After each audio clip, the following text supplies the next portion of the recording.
Sir நான் ஆட்டைய போட்டதுக்கு என்ன சார் ஆதாரம்? குனிஞ்சு கவட்டை கீழே பாருடா டுமுக்கு. கவட்டுக்கு கீழையா?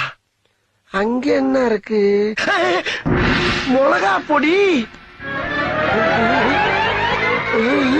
என்னடா அனுமார் வால் மாதிரி போய்கிட்டு இருக்கு.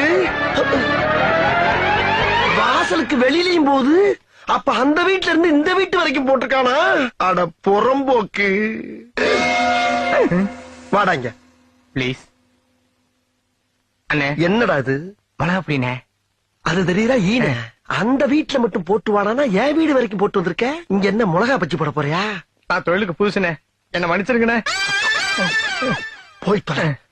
இப்ப அண்ணன் சொல்றச்சு இங்க இருந்து தப்பிக்கிறதுக்கு ஒரே வழி கீழே கிடக்கிற மிளகா அப்படியா இல்ல போடுறா மூஞ்சில. சுத்தம். எப்படிண்ணே? சூப்பர்ல.